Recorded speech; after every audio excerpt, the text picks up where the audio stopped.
Today, what we're going to do is explore how overcoming personal challenges, mistakes, adversity can develop a person's leadership skills.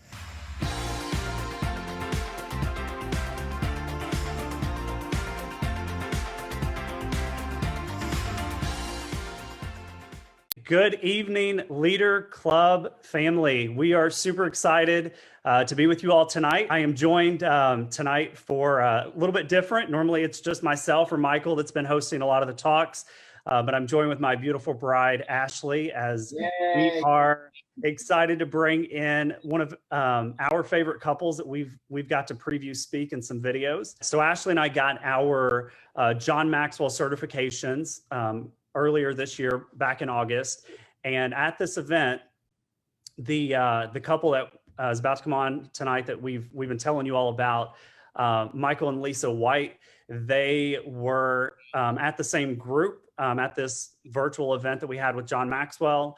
They were going through their story, and immediately, like, Lisa gave her talk first. We're at table 124 there with the event for Maxwell, and I remember Lisa starts talking about some of their story, and I'm not going to get into all of it, but she just basically went through some of the things that they had faced in their marriage, and immediately I was like taken back, just in love with the story that they had there, and was like, you know, we've got to get them on the platform once we launch. And so I've just been excited to finally get them for you all so that they can talk with you all. I know it's going to be impactful.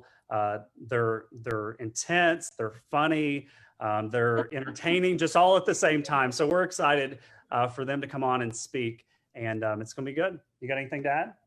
Yeah, so I was actually at a different table for our talks. And whenever I talked to Caleb afterwards about his experience, he just kept talking about this couple. So I knew they had to be special to get Caleb's attention. So I'm excited to hear them tonight too. So.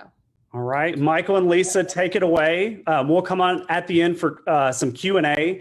So as we go through the talk, if anyone has a question, put it in the chat. We will read that question to Michael and Lisa. They'll give us their best form of the answer at that point. Yeah. So for now, you all take it away, and we're excited to hear what you all have got. Cable Ashley, thank you for having us here. We're excited to be here tonight.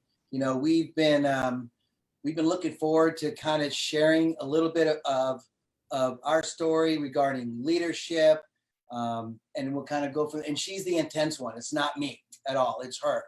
Okay, so we'll start like that. So. See, leadership is not something that we actually consciously sought after, right? It was through personal development, perseverance over the years that Lisa and I have stepped into these roles individually, together as a couple, right? So I discovered many years ago that I really like to teach, and I like to train and develop people. And I would have been a football coach or a teacher, but my life was a little chaotic and led into a different direction, you know, so I wasn't heading it. So I found out that I really love to help people, individuals grow into their desire to create themselves, you know, into whatever that they desire to create. So I've been able to do this, you know, as a passion in churches we attend, and our relationships, and in our businesses. So in my 40s, I had the opportunity to go back to school to complete the last part of a 3-year bachelor's degree. And so listen, folks, I'm a little slow. So it took me 30 years to finish a bachelor's degree, but I just inch by inch just chipped away at that sucker, right? So from there, I just kept going. So I currently am a master's of science and professional counseling. I'm board certified psychotherapist. I'm also a certified clinical trauma professional. And Lisa and I are also certified leadership trainers and coaches. So you can kind of say we found our passion. So we'll kind of just share with this, not to impress you, but just to impress upon you that if we're able to do that portion of it, anyone can actually do that. Lisa? You know, it's been a pleasure to walk beside Michael throughout these years and developing other leaders and mentoring people, it's just part of our life. It's what we do. We are always seeking ways to be of service to other people. And oftentimes this forces us out of our comfort zone, and it's resulted in a wealth of knowledge. And now we get to share that information with other people. Yes. Today, what we're going to do is explore how overcoming personal challenges, mistakes, adversity can develop a person's leadership skills.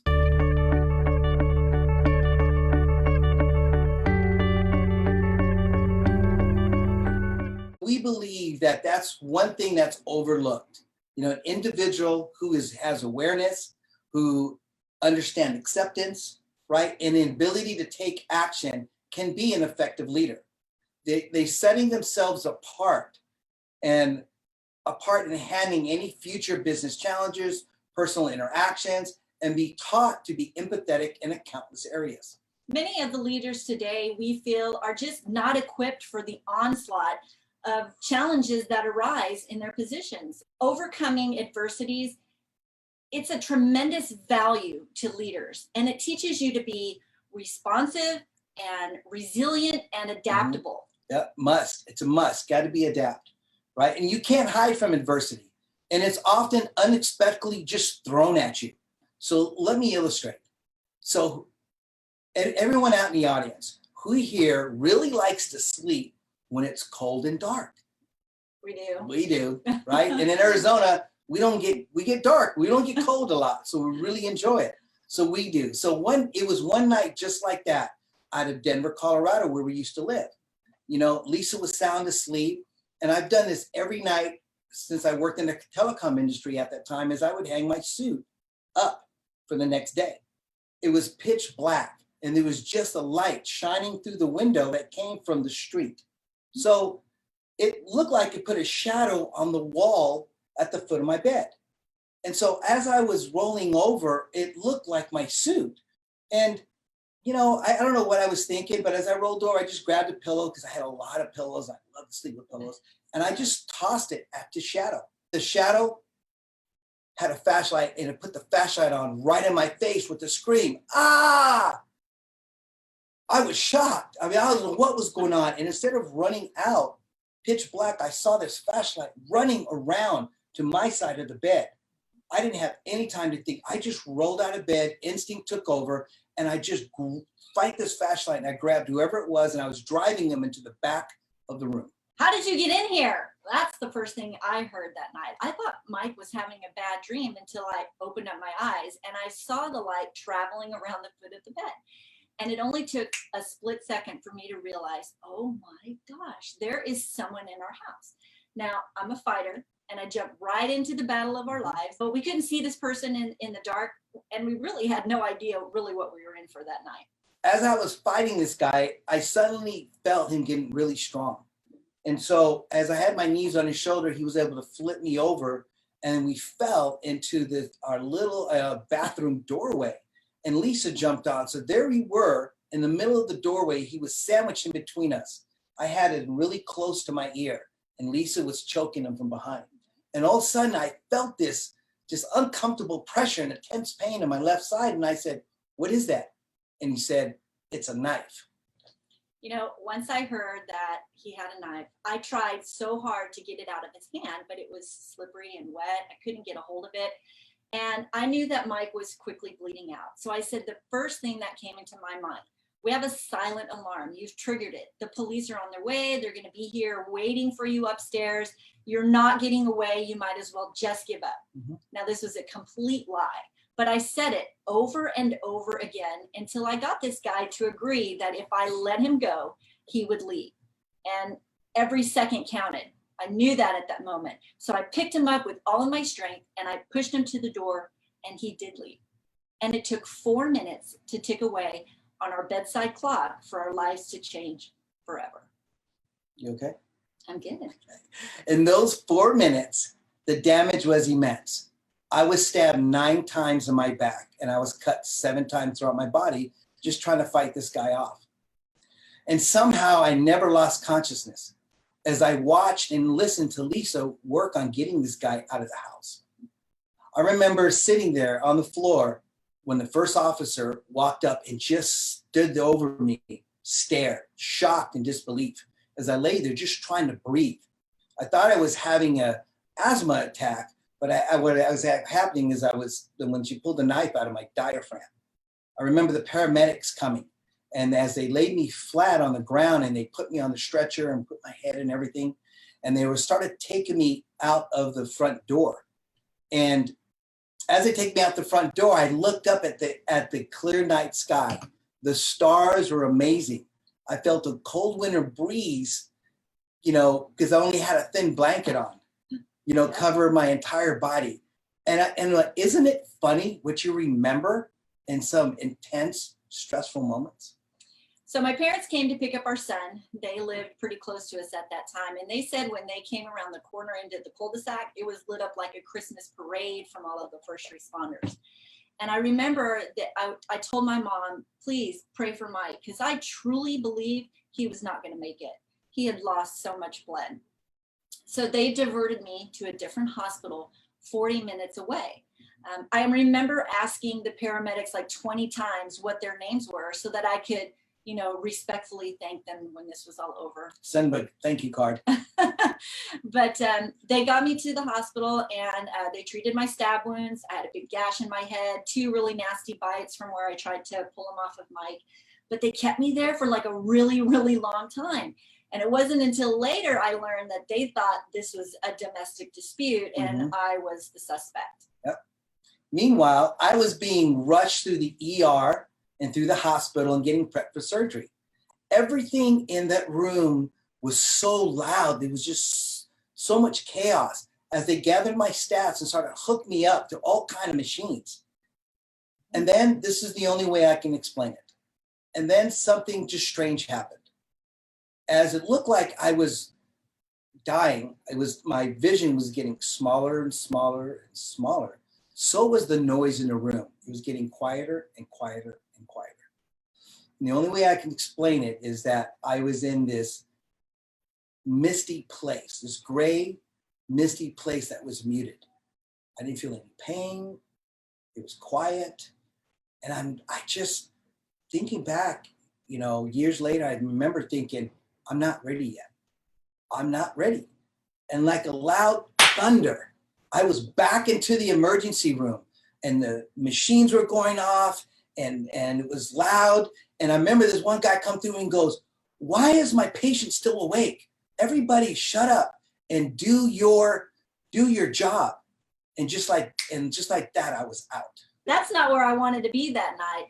I would have been much happier on the beach. Yep. Mike and I love the beach. Anybody here love the beach? Love the beach. We try to get there all the time. I love to feel the sand between my toes. I love to hear the waves as they come and go, hear the laughter of the families around me. It's very, very relaxing.